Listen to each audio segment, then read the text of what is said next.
Hey guys, happy Monday. Welcome to the Wise Guys, the largest BYU sports live stream show in the world and the most watched collegiate sports live stream talk show on YouTube. Wise Guys is presented by Brady Plus and Mountain America Credit Union. Wise Guys is distributed by the Deseret News. Look for our new podcast tomorrow, wherever you get your podcasts. I'm Dave McCann. Brian Logan is in for Blaine tonight. It's always good to have you here. Yeah, I got to give a shout out to Uncle B because he asked me to fill in last minute, and he told me who the guests were going to be, and I said, yeah, of course. And I just want to say that whenever you are not on the show and you ask me to host, we usually have the best guests that are on, and I really appreciate that when you ask me to come in and fill in for you, that is the best host or it's the best guest that come in. So it makes it that much more fun and exciting when he leaves, because we do have entertaining guests. Oh, yeah, we're rolling it out tonight. Yeah, for sure. The whole Cougar Nation's excited about tonight. We invite you to subscribe to our free email at wiseguys.com. You can also watch all our past content right there, and would love it if you hit the free subscribe button on our YouTube channel as we continue to build the empire. Let us know where you're at on the live stream. There's Singapore right out of the gate. David from Heber City signing in from Singapore. Good to have you with us. There's Texas and parts of Utah already. We'll try and give you shout outs as we go. Two of the biggest stars in college sports are on tonight's show. AJ Dybantsa, the projected top pick in the NBA draft, and Kihei Akina, who in his last three tournaments has won twice and missed winning a third straight by one shot. He's playing great. AJ and Kihei will be joined by their dads, Ace and Alan, to discuss the new venture, the Ascend Classic golf event coming to Black Desert Resort on April 7th. They hit putts, they make baskets, but their legacy might be in this direction as far as their long-term impact on the community in BYU. Yeah, it's such a great thing when you have athletes of that caliber that try to give back to the community and try to make an impact, outside of sports. And nowadays, I think that's even harder because of NIL, because of social media, because of all the clout and the fame and the recognition that you get versus, when I played back in the day, especially with football, right? Like you have a helmet on, people don't really know you, but these guys are known. Mm-hmm. They're in a community that loves them and supports them. And for them to be as humble as they are and still want to give back, I think it goes a long way. If they did what they're doing right now when I played, great for them, right? Yeah. But I think it's 10 times more now based off of NIL and the exposure that they get. So their parents raised really good men, and we'll talk to them about that, coming up. North Carolina is on the stream. Let's see, I saw Texas in there, Missouri. As we span the globe here tonight. Let us know again where you're taking us in from tonight. Yeah, we're talking women's basketball. Also coming up on the show, BYU Special Teams Coordinator Justin Enna is going to be here. We love it when he comes on because he's really good at answering a lot of questions, and he's got 5 key positions to fill in spring practice, which wraps up this week. He's got a kicker, a holder, a snapper, a punter, and a punt returner. So, hey, congratulations. You're in charge of special teams. We're changing the whole thing. So Justin's going to be here, and he'll answer your questions on the stream. We're looking forward to that. Yeah, this is one of the guests I was excited about because when you think about the special teams the last couple of years with BYU and the football team, mm-hmm. They've been a huge part of the success. You think about Kansas at home a couple of years ago with the punt return and then you look at Colorado, right, with also another punt return, and you have kick returns. You think about Utah a couple years ago, right, at Utah, and before in the past, like special teams wasn't an issue. They weren't a factor. They weren't an issue in a negative way, but they also, I believe, in my opinion, didn't really produce or help out in a positive way where they actually impacted the game. And so now us as fans and analysts, we're like, this is important. This is really big. Like in the past, we didn't care. I was like, I don't care if you could put Kalani back there to return punts. Who cares? It doesn't matter. Just don't let him drop the ball. But now we've seen the impact that special teams makes, and it's going to be an interesting interview. I may put a little bit of. I may put him in the flames a little bit. Yeah, pace yourself. A little bit. On the stream, Linda's listening in from the Marshall Islands. Good to have you on the Wise Guys tonight. The Mackeys from Drummond, Montana, as we move around the globe. Lots of comments already on BYU women's basketball. They win again. They're on their way to the championship game of the WBIT. Beat Kansas just about an hour ago, 70-67. So we'll break down that one, set the stage for Wednesday's championship game against Columbia. Columbia beat Wisconsin today, so it'll be BYU and Columbia on Wednesday night on ESPN2. So Lee Camart's won 26 games in his first year. I think he's got a shot at 27. I think, I hate to say it, but I feel like this is a space and an environment that you guys have created for me to say. he should have got hired. He should have been the first hire, and things happen for a reason, and maybe there was some stuff that he learned by not getting hired. But the fact that, I think the BYU program made the right decision in hiring him. You see the fruits, right? You see what's going on. They're playing good, and they're going to get better. And I think Lee played when I think he was a senior when I was a junior my first year. So there's a little bit more. I think. When you were a former player and then you see coaches come back and like Harvey Unga, for example, who's my running back, but when you see guys that have success, it makes it a little bit more sweet, for you. And I think he has a bright future. I think he's going to be, one of the next coaches to build a legacy and really build something special, especially when it comes to NIL and understanding the landscape of how college athletes are today, and you're seeing that right now. I was watching the game with my mom before I left it, and I was like, she's like, "Don't you got to go?" And I was like, "Yeah." She's like, "Don't you got to go?" I was like, "Yeah." Shh. I'm watching the game, so it was a good exciting one. They got it done. Also tonight, our Relight Athlete of the Week. It's another no-brainer, but wait until you hear what this winner got done. Fantastic. That's coming up on Wise Guys tonight, plus everything that's going on campus. Wise Guys is presented by Brady Plus.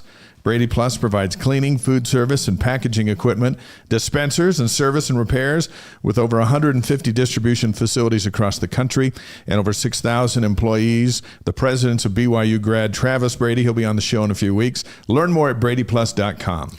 At Mountain American Credit Union, helping people achieve their financial dreams for over 80 years.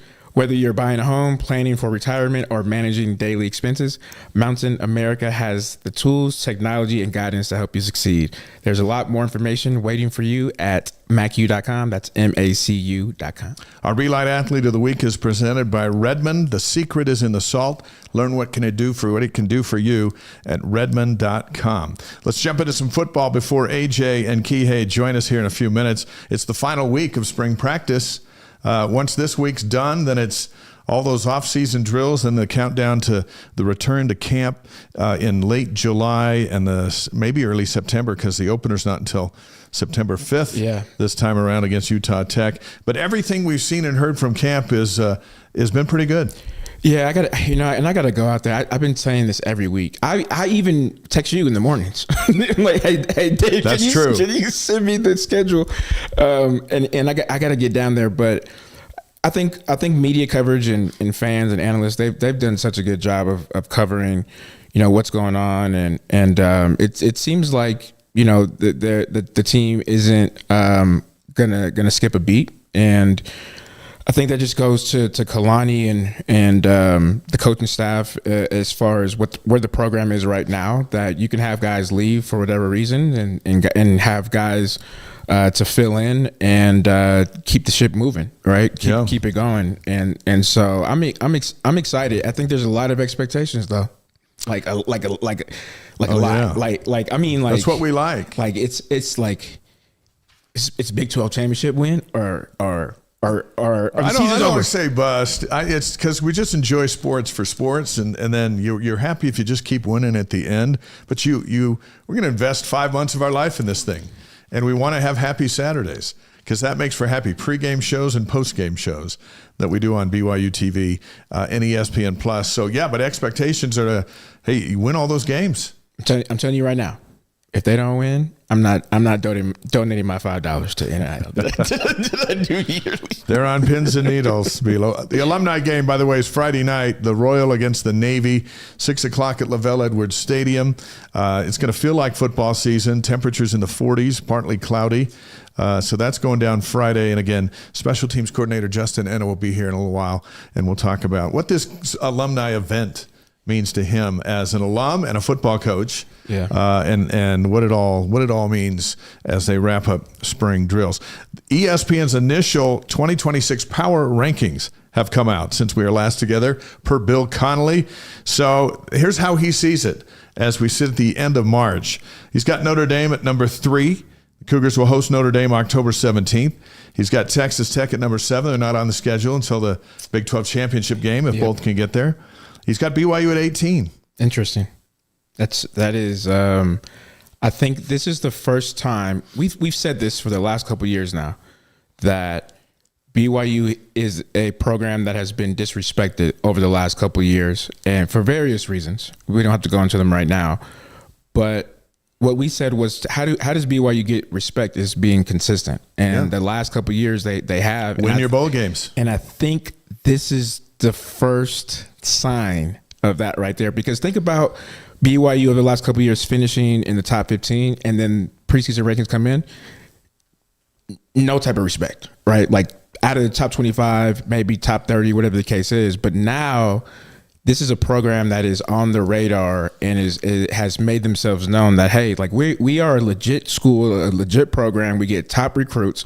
Our recruits then go on and actually make an impact on the NFL teams that they play on, Fred Warner, Puka Nacua. And we are a program that is at an elite level, when it comes to Power 4 football. And I think this is a sign of that, is getting that recognition. The AP poll won't come out till middle of August. We think the Cougs will be in the top 15. Yeah. Considering everyone they have coming back, and they're 23-4 in the last 2 years. Right. That's something. Winning those 2 bowl games is something. You beat Colorado in the Alamo Bowl, and then you beat Georgia Tech, both ranked in the Pop-Tarts Bowl, and both with record audiences. Yeah, millions, right? So, I mean, all that stuff, that's got to be working for you. ESPN has Utah at number 24. BYU will be up there on November 9th. I'm surprised that they're so high, but maybe I'll be surprised in the middle of the season. Everyone laughed. They're at Michigan. I mean, there's something about newness. We see it all the time.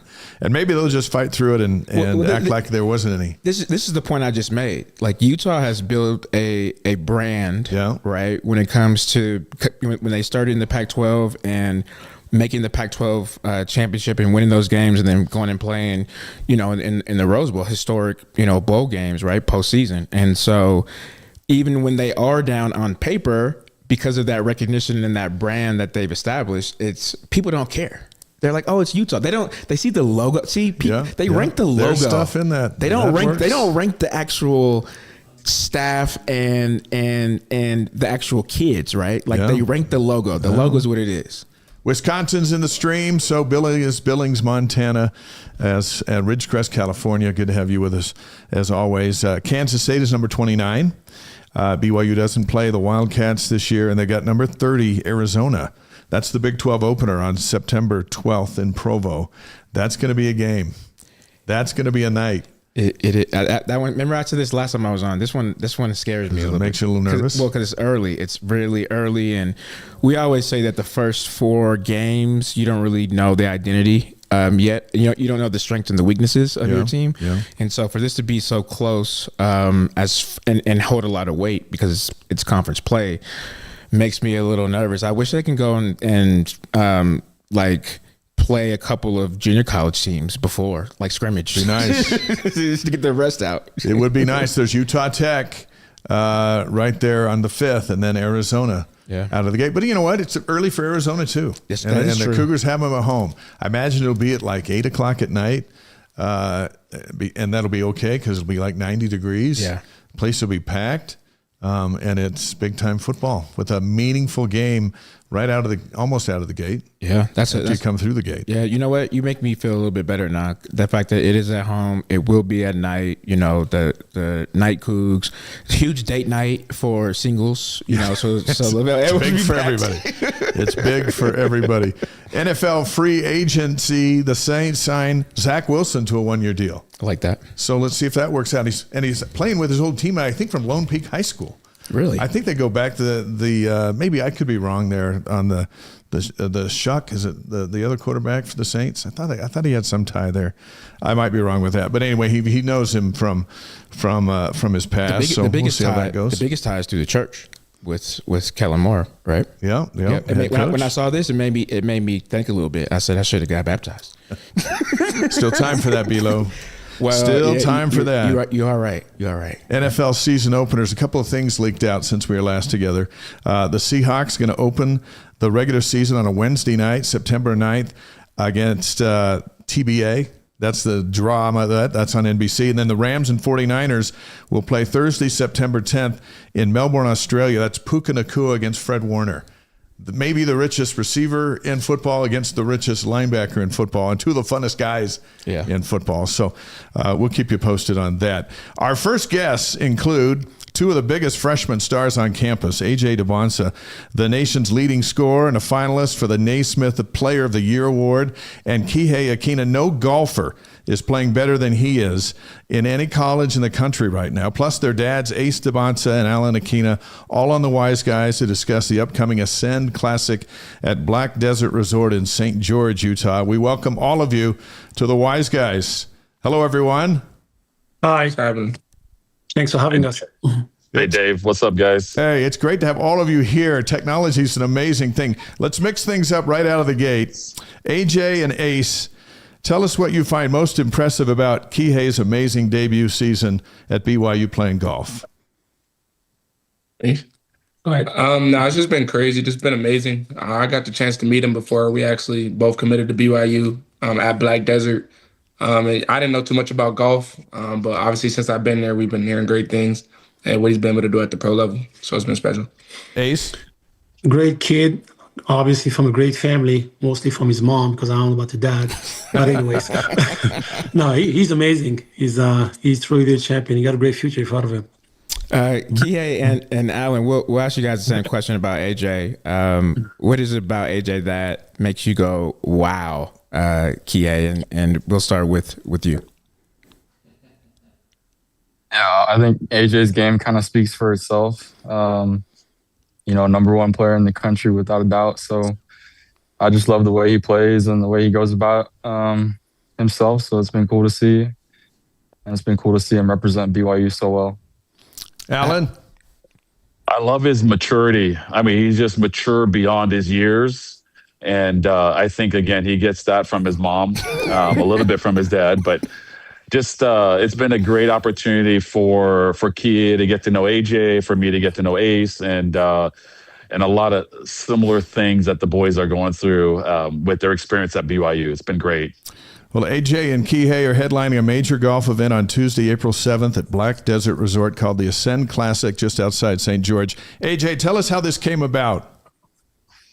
So my dad and Alan got together and they wanted to do something special between the both of us. Obviously, we both think and, we're the number one players in our class. So we wanted to kind of combine and collab on it.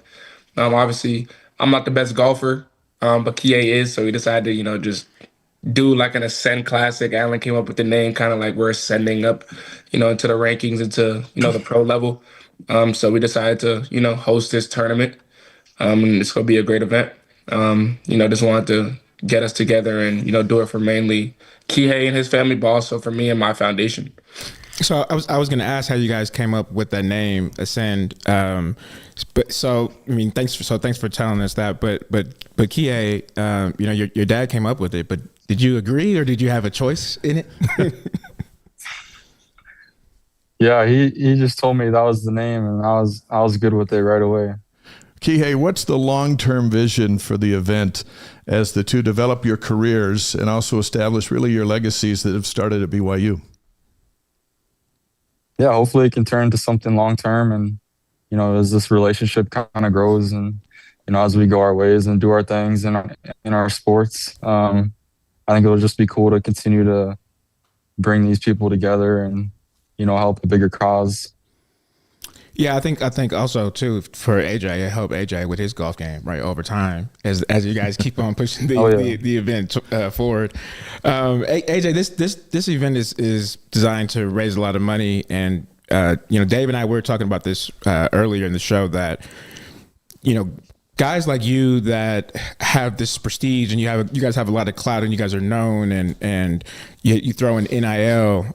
It's really rare to see players of your caliber to want to give back and make an impact into the community. So when it comes to this event and you guys are raising a lot of money, where's that money going specifically? Yeah, so it's going to my foundation, the Dybantsa Foundation, which is just to help kids. Obviously, my mom is from Jamaica, my dad's from the Republic of Congo, so it's a little tough to get kids from foreign countries to schools. But we're going to try to raise as much money as we can so we can try to help kids from Jamaica to get to, colleges and universities in the States, and kids in the Congo to help, just go to universities in other parts of the continent. My dad's from Belize. He came in Central America by Guatemala. He came over when he was 12 years old, and my grandma every year would always make us get all of our shoes, our cleats, and she would get mad if we threw them away or if we gave them away, because she would always want to send them back home. So somebody that has seen that firsthand, I could definitely experience it and appreciate that. So anybody that's going to be in the area for the event, it definitely does help out those kids in an impactful way. So AJ, your foundation benefits, and then Kihei, how does this tournament benefit what you want to do? Yeah, I think this tournament just helps out BYU athletics. Part of my future, part of something that I care about at BYU and something that I value. So, just helping out BYU and AJ's foundation. The younger generation is something that we can all kind of help out. And yeah, it's something that this tournament will do. Our pleasure to have AJ and Ace Dybantsa, Kihei and Alan Akina on the Wise Guys, presented by Brady Plus and Mountain America Credit Union. Alan, putting something like this together is no easy chore. What support are you getting from the corporate world, and how's this big thing coming together?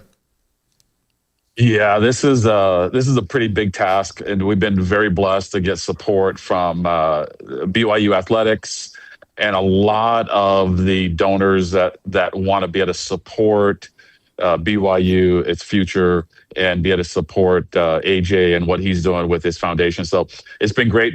We were just short on time putting this together. Ace and I had breakfast at the end of December to finalize this, and we didn't have a lot of time. But what's impressive though is the support, the excitement for it. But it's because of these two young men. Yeah. These two young men are very humble for the position that they have in life.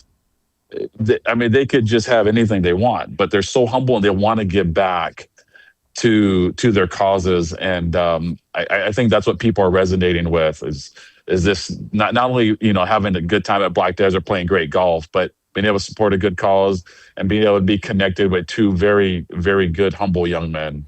And Ace, to Alan's point that he made right there, obviously there's more to legacy than scoring points or, making putts. When it comes to both of your kids wanting to put that effort in and, something that's off of the sport that they play and make an impact, what's some of the messaging that you would tell parents that have kids like yours that are really high regard, high standing in regards to giving back to the community and making an effort outside of the sports that they play? Well, the most important thing is to keep your kids humble, because they can lose it tomorrow. So stay humble, give back. As far as AJ is concerned, I mean, I have 3 kids. I have 2 daughters and AJ. AJ is the middle one. I taught them, to give back from a young age.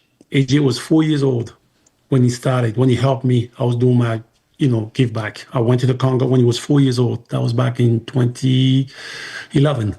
I gave back pencil to my middle school, and he saw that. 4 years old, he asked me, why are you doing that? Why are you giving them away? I said, because they don't have. Someday, it's going to be your turn. 16 years later, that was his turn. Actually, no, 12 years later, that was his turn. He gave his first give back sneakers from Nike. Name it, a hat, T-shirt, and it became second nature to him.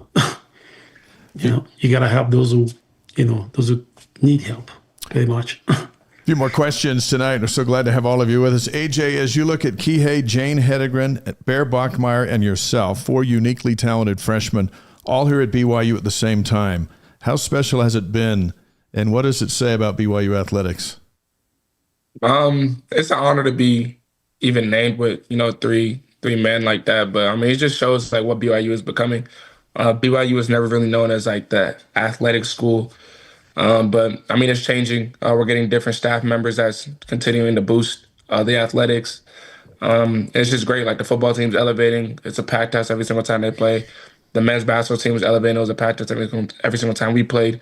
And it just shows like what BYU has to offer more than just our sport, because we all came here for our sport, but we also came here because what it had to offer from characteristic standpoint and to build your faith and everything like that. And Kihei, same question for you. What does it feel like to be on campus amongst, some of the greatest BYU athletes that have ever, stepped foot on the campus? Yeah, it's awesome.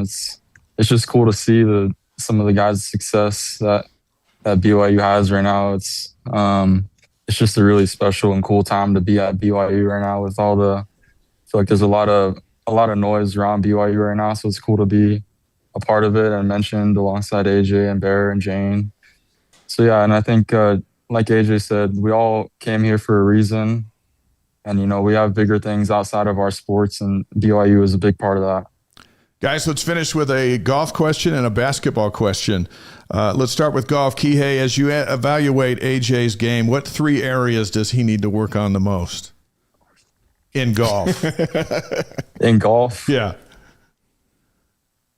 Driving, irons, and putting. So basically everything. He's like, how long do we have?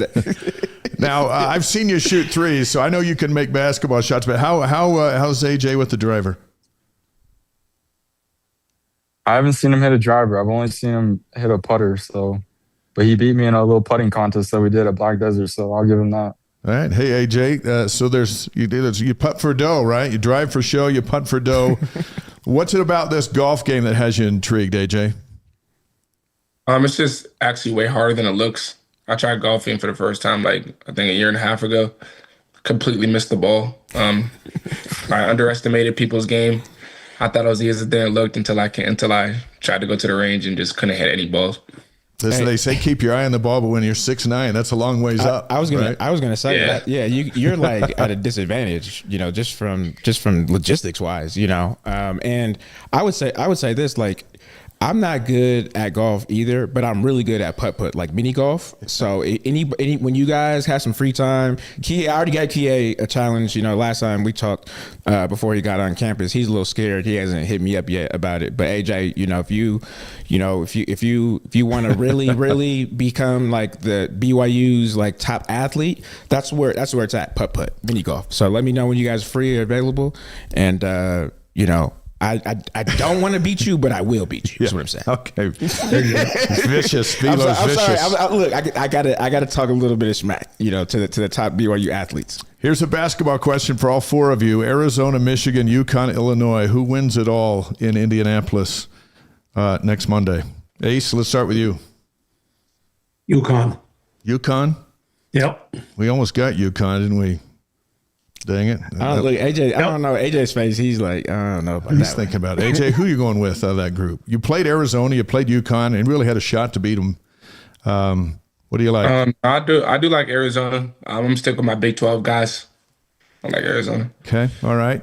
Kihei? I'm going with UConn. After that game against Duke, got to go with UConn. All right. All right. Alan, where are you at on this? Yeah, I think my heart is with the Big 12. You know, I'm going to be cheering for Arizona, but after last night's game with UConn, I mean, they have nothing to lose, and you always see those teams that just UConn has a lot to lose. I mean, they're playing with house money. I'm in Vegas, right? So they're playing with house money now. So they might come in a little more free, is what I'm thinking. Yeah. So I'm going with UConn. All right. Dave, who you got? I'm going Arizona. They've been tough all year long. Yeah. What about you? Yeah, I'm with AJ. Big 12. Big 12. Big 12. Got to say with our brethren. Alan, before we say goodbye to you from Vegas, where can folks go to get more information on the Ascend Classic? Yeah, you can send us an email, theascendclassic@gmail.com, theascendclassic@gmail.com. Okay. We do have a couple more spots to fill, so make sure you get some. We just had another team sign up today, and I got a few other individuals. So if you want to get into the tournament with AJ Kihei at Black Desert, you can email us, and then we have a private VIP dinner. I think you will be hosting that, right, Dave? Yeah, looking forward to it. Dave will be emceeing that VIP dinner that night. Where's my invite? Then, Where's my invite? It's in the mail somewhere below. we got to check your swing before you get that invite. I mean, and I can do. And then maybe you can come to the Black Desert gave AJ and Kihei the presidential suite to host people after that dinner. So maybe you might be able to swing through there, but deal. It'll be fun. So let us know if we got a couple more spots open for teams or individuals. Let us know. It's going to be a lot of fun. Alan, thanks for hooking up with us in Vegas. I know you're at a convention there. Everyone's busy tonight, but hey, April 7th is the first time this thing's happened. I know you want it to happen every year, and so we should start it with a bang, right? Absolutely. We got NBA and we got PGA golf on either side. So it'll be probably the most unique golf fundraiser event in the country. Fantastic. Thanks, Alan. Ace, AJ, Take care, guys. We'll see you guys soon. Thank you very much. Thank you. Thank you, Dave. Hey, and Kihei, I got one thing for you. You're our Relight Athlete of the Week this week for everything that we're about to describe that you did on the golf course this last week. What's your favorite flavor of Relight? I know you're big into that. I've been drinking a lot of pina colada lately. Yeah. That's my go-to right now. What does that do for you out there on the golf course? What's Relight do? Keeps me hydrated. I drink that every time I'm on the course, even off the course. Keeps me hydrated, keeps me going. Awesome. Well, we appreciate both of you being with us. AJ, you've won the Relight Athlete of the Week award like 6 times, so we're not even going to ask you about it. Thanks, guys. We'll see you soon. We'll see you down in St. George. All right. Take care. See you soon. Take care, guys. How about that group right there? That's a foursome you want to golf with. AJ and Ace Dybantsa, Kihei and Alan Akina. The Ascend Classic, April 7th at Black Desert Resort in St. George. This is a mega event, and it's going to raise a lot of money for AJ's foundation, for NIL, for BYU, through what Kihei is doing. Start us something special from athletes that are doing special things here. And again, you can get more information at the Ascend Classic at gmail.com. That's good. That's fun. Those guys are awesome. It's great to have them here. Like it's crazy to me. Like I still am in the process. Like I still pinch myself, coming here, playing 2009, 2010. Just the type of athlete that we have nowadays at BYU is crazy. I would have thought. I said this to Tom Homo. I said I thought Jesus would have came back before we had the majority of the secondary were black and not LDS, and so to see the speed and the type of athleticism that BYU has is a really cool thing. It's a cool thing to see. It's a shocker. I'm still trying to accept it, but I love everything about it. And on top of that, I love that the type of kid that we're getting as well. So we're not getting the traditional kid that when I played. Not just that, but we're also getting the kid that has the same morals and the same vision, the same values as the church, regardless if they're LDS or not. So it's pretty cool. It's a great time to be a Cougar right now. The Relight Athlete of the Week, speaking of Kihei, who is just on with us, is presented by Redmond. The secret's in the salt. Learn what it can do for you at redmond.com. And our pleasure, we've already announced that Kihei as the Relight Athlete of the Week. He led a dominating performance by BYU to win the Bridgestone Collegiate Invitational by 25 shots. Kihei won the individual title at 21 under par, 5 shots better than the runner-up and his teammate Peter Kim. Akina hit 9 birdies on the day to win his second straight tournament title. He had just 1 bogey in 54 holes. Went to the Goodwin tournament at Stanford, finished in second place, a shot back as the team BYU finished in 4th. The freshman is touted as among the highest rated recruits in program history. He's to BYU golf what Jane Hedengren is to track, what Bear Bachmeier is to football, and what AJ Dybantsa is to men's hoops. This is indeed a fantastic 4, the best freshman group in school history to be here together all at the same time. Kihei Akina is the Relight Athlete of the Week. The secret's in the salt. Learn what can do for you at redmond.com. Click on the link in the chat and the show notes for a discount code giving you 15% off of Redmond products. And we heard it right from Kihei's mouth. He's drinking the pina colada, the pina colada Relight, which my wife likes too. And I've had it too. That's pretty good stuff. You guys still haven't given me any. Yeah, well, there's a whole bunch over your shoulder. We'll work that. I don't get an invite. I don't get an invite to. I don't get hydrated. Hey, there's a lot of things that go on here. So basically, you want me to stay home by myself, alone, and thirsty. This is a 5-alarm operation. We just do what we can. Our next guest is the new special teams coordinator for BYU football, but he's a very familiar face. Not only did he play for the Cougars, but for the last 3 seasons, he coached BYU's outstanding group of linebackers. Our pleasure to welcome back Justin Enna to the Wise Guys. We love it when you're here. I'm glad to be here to hang out with you guys. It's I love the energy you guys have. So I think the last time I was here, he was. Is that right? The first time that might be part of the deal. Yeah, that makes sense. Yeah. We just had AJ and Kihei on. What can you believe the fantastic freshmen that are on campus right now? There's just 2 of them. You throw in Jane, you throw in Bear, and then there are so many more. What's going on? I think Brian already hit on that. It's one of those things where people understand that BYU is different and different in a great way. And when they see the culture that's built from all the different coaches, but it always stems from the mission plan of our university. And as long as you emulate Jesus Christ somewhere or somehow, people are going to find their way here. Yeah. I'm going to ask you this question because when my mom, when Coach Hill at the time I played, came and sat down in the living room, and we both didn't know anything about BYU, and he goes, "Look, Mom, this is a little bit different." And he starts going through the honor code, like no sex, no drinking, no. And before he said the third thing, she stood up and said, "Yes, he'll go." And I'm like, "Mom, I didn't even get offered yet." It's exactly what Jamal Williams' mom did. Yes. It worked out for him too. 100%. And so how have you used that as a tool, and for a positive when it comes to recruiting a kid that's maybe not of the faith? Yeah. It's understanding that kids want to be different. And until they say that alcohol and drugs makes you a better football player or all the other stuff with women that come into play. I mean, when that makes you a better football player, then you can push it. But right now, there's nothing that makes you a better football player than focusing on what you need to focus on. And academics and social life is all good here too as well. And we had Elder Sikahema with us along with Elder Bassett in our team meeting today. Oh, and nice. It was good cool to have Vi back from Africa. It's always good. And we had some top recruits in the building. And Elder Sikahema said, "Hey, this is what makes BYU different."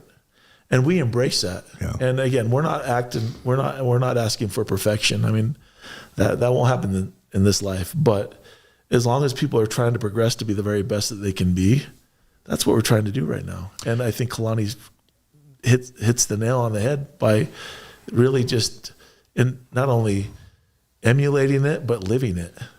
We've heard Kevin Young talk about how he'll get some of his pros on the phone with guys while talking about the honor code and say, "Hey, look, you want to be where they are? They don't have time for this stuff either. and we don't have time for this stuff. So if you're serious about going to where they are and you come here, we can help get you there. But if you're not serious about it, you're not going to be there, and this place probably isn't for you. But so many go, I want to get there, so I'll do what it takes. Mm-hmm. Correct. And we've seen that at the highest level.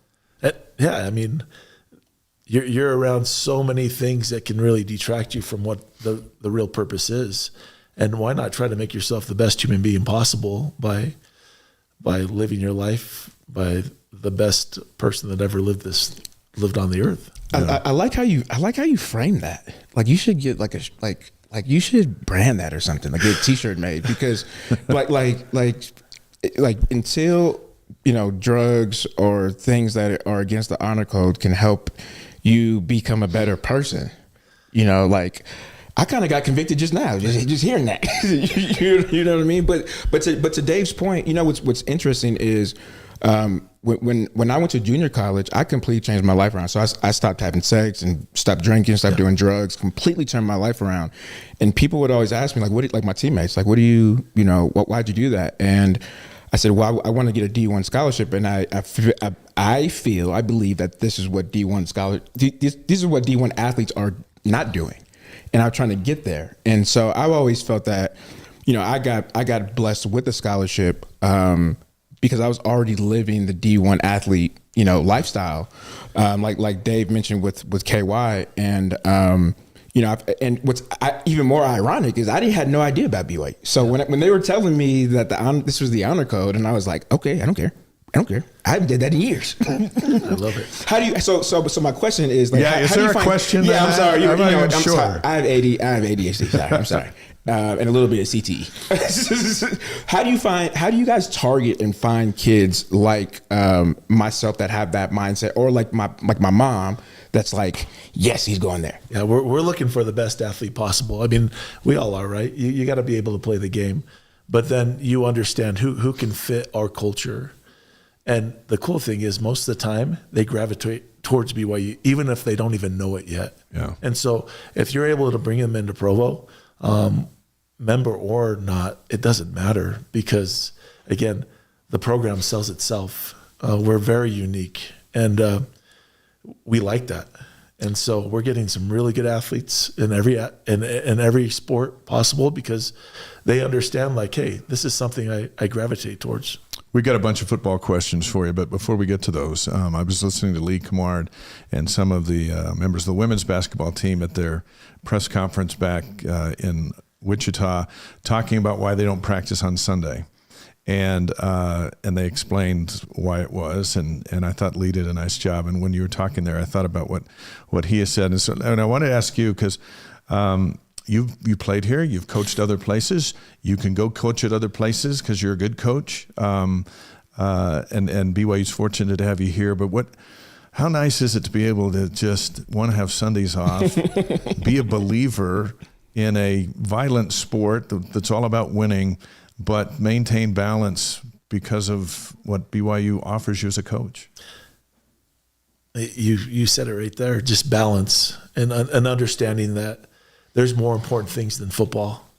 And again, all I'm saying is the exact same thing that Kalani says to every recruit, every coach that comes in there. We're different that way. And having Sundays off, being with family, and I'm in a ward bishopric right now, and just being able to take a step back, because again, it's really, really important when you're there. All right. But your family's really, really important when you're there, and you're still trying to be a great father and great husband. But the football will be there as long as you're busting your butt within the week. And again, we have iPads right now that we can watch film. We can watch the film on the way home from the game if we're in a away game. It's just cool because you're able to just work because of technology that's happening and getting a sneak peek for the upcoming week. Maybe we should. I'm shaking my head because you know what we had when we got off the plane? We had CDs. Don't take us back into the dark ages. I'm just saying. I was making fun of Kalani last year, I think, when I came into the football offices and I saw just the resources, and I was like, Kalani, if I played what I had, we would go undefeated every year. I was like, you have no excuse. You have no excuse.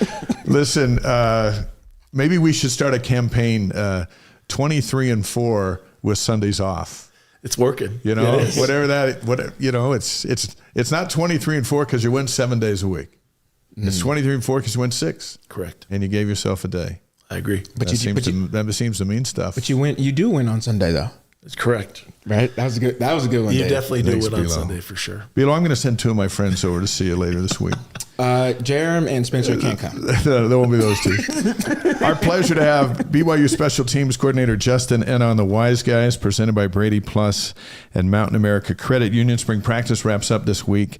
Been a very important time for your group because everybody's new. We're going to miss Will Farron, Sam Vanderhaar, Garrison Grimes, punt returner Parker Kingston.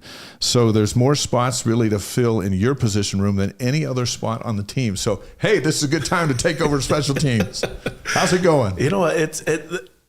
Coach Pop did a great job with the backups that he had right now. So those guys are just trying to emulate as much live bullets and knowing that, hey, pressure's going to be coming. Yeah. Can you make that kick that Will Farron made against Utah? And so you can't completely manufacture it, but at the same time, you're trying to put him in as many pressure situations as possible. Same thing with Fuller. He's done a really good job stepping in for Sam. Fuller's got a big leg, and I'm excited to have him show it off when we start playing. Who do you got? Who's going to be the place kicker? So right now, Matthias Dunn and Ian Sanchez are battling for it right now. Is it a battle? It is, and Brody Logan comes in April. So there's a full room right there that we got to figure out who we're going to take in the fall camp. You know, I just had this thought. You could thank me later if you want to, but when it comes to simulating as much as you can, you could say if you miss this kick, the whole team has to run, but not you. You have to stay and watch. Everybody run. That's not a bad idea. Yeah, right? you want him to stay on the team. We got it. Oh, I didn't think about that. You're right. Dan. When do you ideally want to have that position finalized? Before like September 4th? Like, hey, the last one who makes the last kick, or is it really something where you go into August where you go, I want my 1 and 2 to be in place?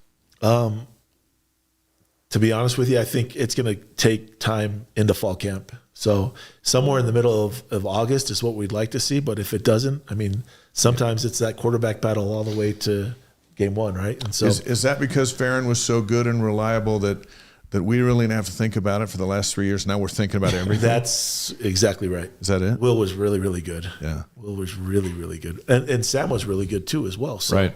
And then we got Garrison Grimes last year. And again, Will was good enough to go to the combine along with Garrison. Right. And so you get 2 specialists that go to the combine. It's weird, That's kind of a big deal. Yeah, it is. And you know, when I played special teams, I mean, just the culture that we had with Bronco and the starters, and there were certain guys that were really special enough to not play special teams. Like, I was one of those. I say that in the most humble way. Yeah. However, you've now exceeded your 5 Bronco references per show. I got 2 more. I got 2 more left. With K-pop, he was a GA at that time, and I think he ended up in the middle, became the linebacker coach when Bronco took over, and I remember him just yelling at me the last couple of weeks, like, you should get in. And he this is the PG version, but he was like, you need to be on special teams. I've talked to tons of scouts. He's like, you're 5'0". You think that you have a chance just by playing corner? Like, he was getting it on me. And what I realized was that, like when you're in high school, I'm only returning punts and kicks as a starter, right? I'm not doing anything else. And so we ended up losing in 2010 against Utah as a blocked field goal. And there was this mindset change of like, how do we get special teams to be important again? And that's when they introduced the black gear in uniforms. So my question to you is, how are you, well, 1, do you have that problem still? 2, if you do, how are you incentivizing guys to come in and play? Because at the end of the day, as coaches, we would love to have our best 11 players out on the field, offense, defense, and special teams. Justin, please answer that 5-minute question. Well, first of all, it's like you said, it's making sure that you get the right guys on the field at the right time. We have most of our starters, I would say, besides Bear Bachmeier, are on one special team.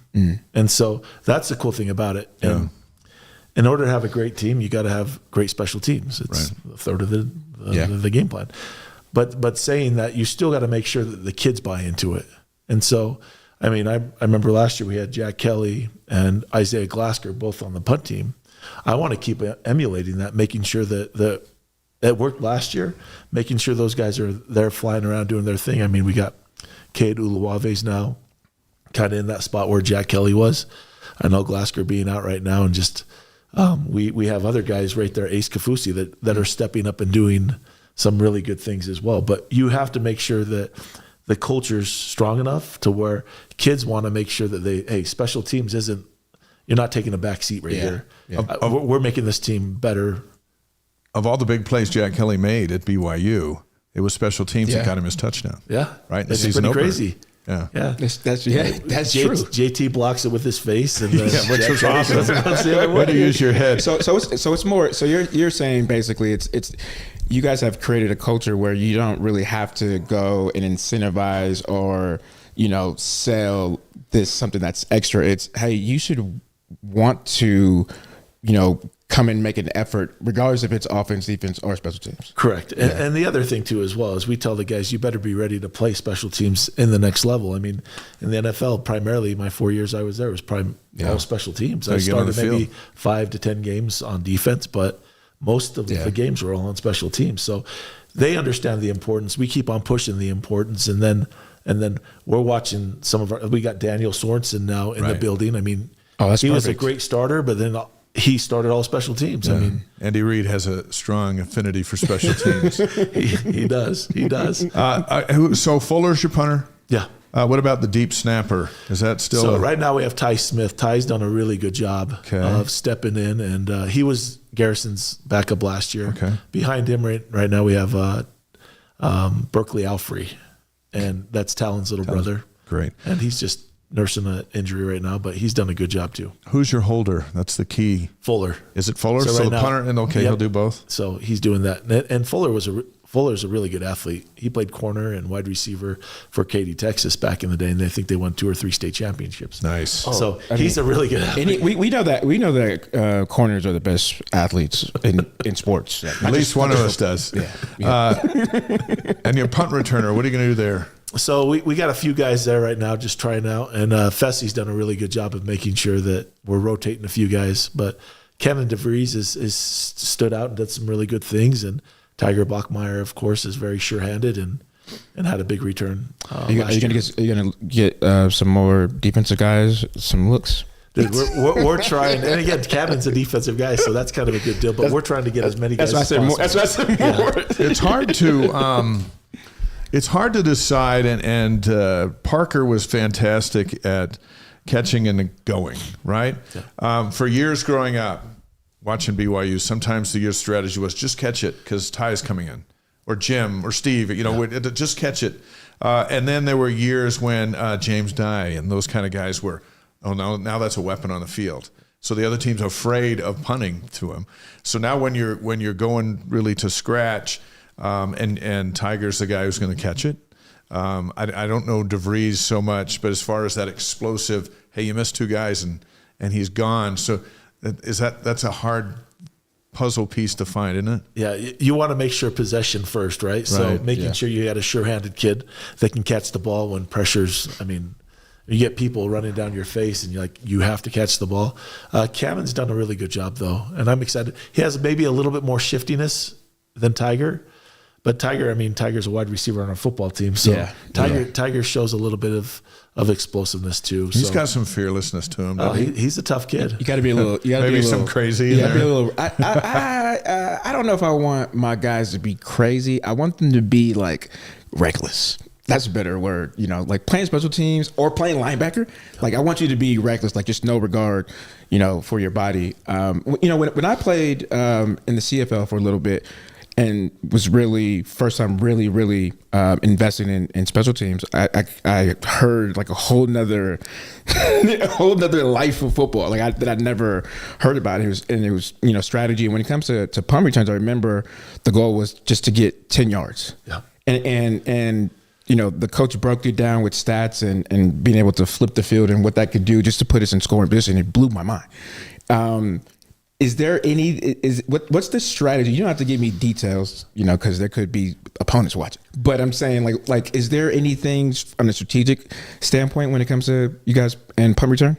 I think you kind of hit it on the head right there. If you can get the offense its first down, that's a big deal right there. We'd like to get a little bit more if we can. I think we were last year, we were 13 or 14 yards with Parker. He did a really good job.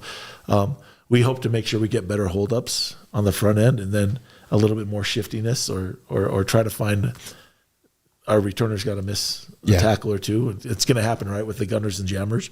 But if you can get that 13, 14 yards, that's what we'd like to do, and just kind of move forward. And we always talk to our holdups, saying if you can hold up a guy for 1 second, that's going to give our returner 10 yards. Yeah. And it works, because you see some of the guys holding up at the line of scrimmage for 2 seconds.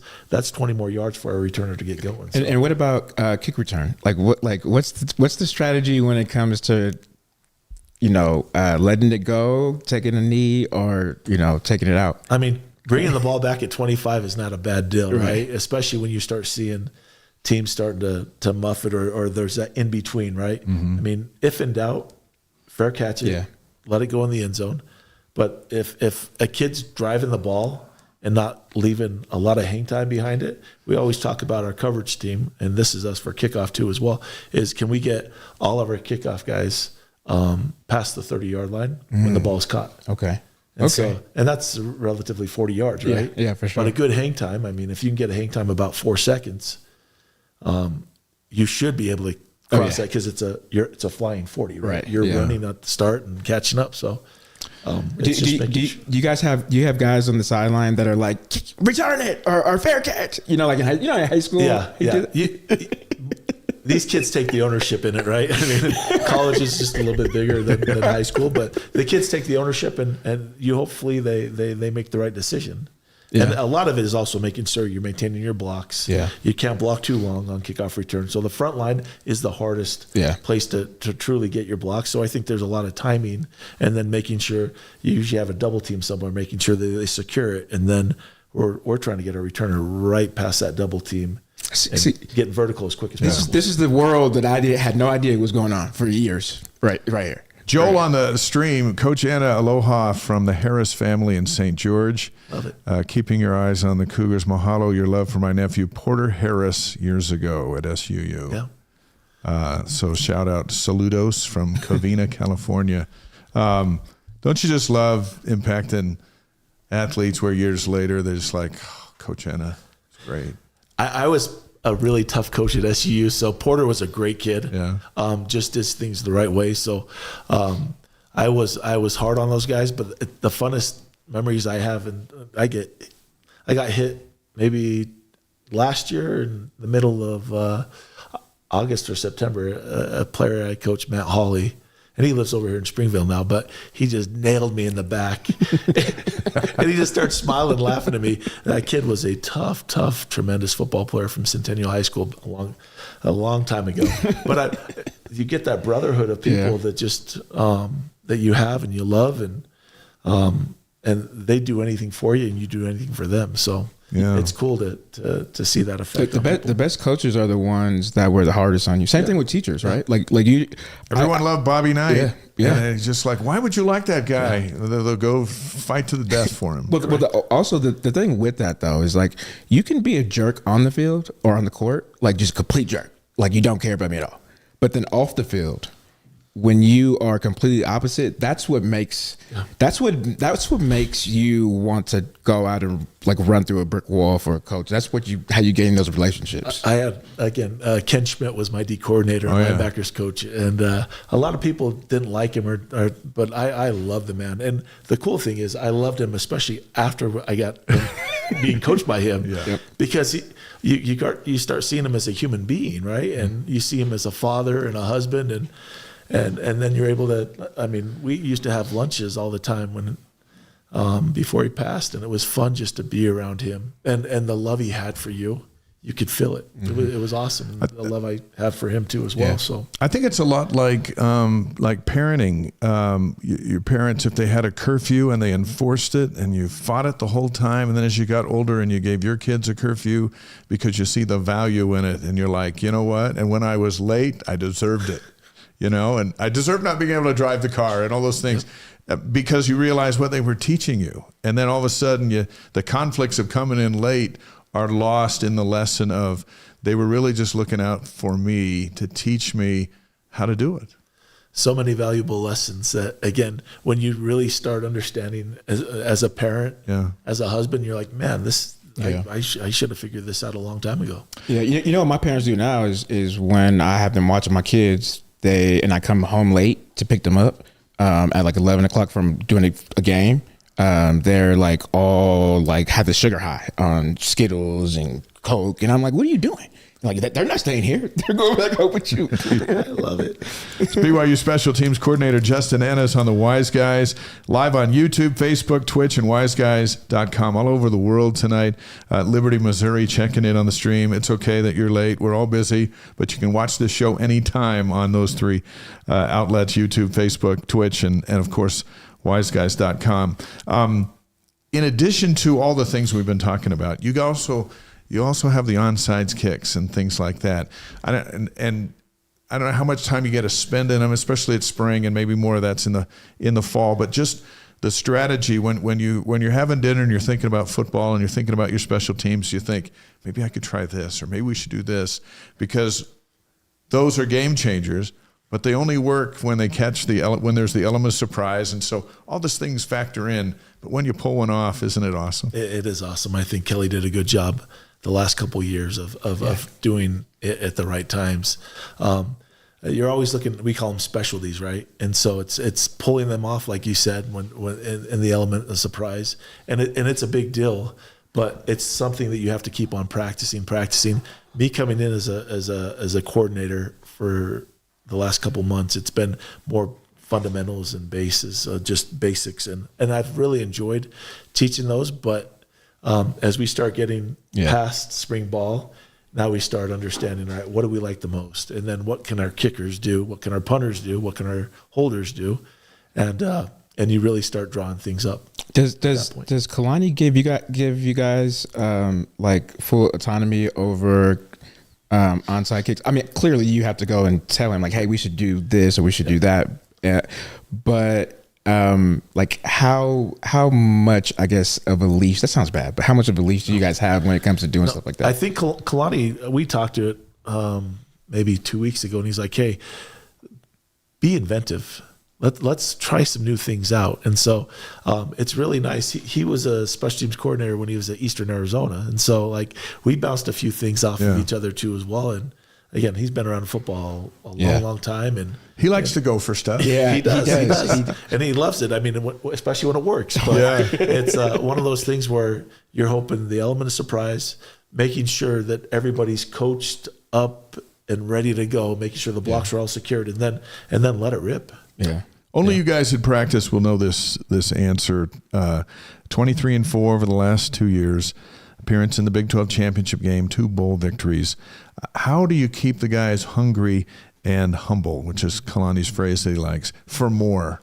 Do they give you a little bit more because they want one less loss, right, or 2 less losses like last year? But how are you guys pulling that off? It's the process, right? Yeah, taking those steps. And again, we need to win the Big 12 championship now.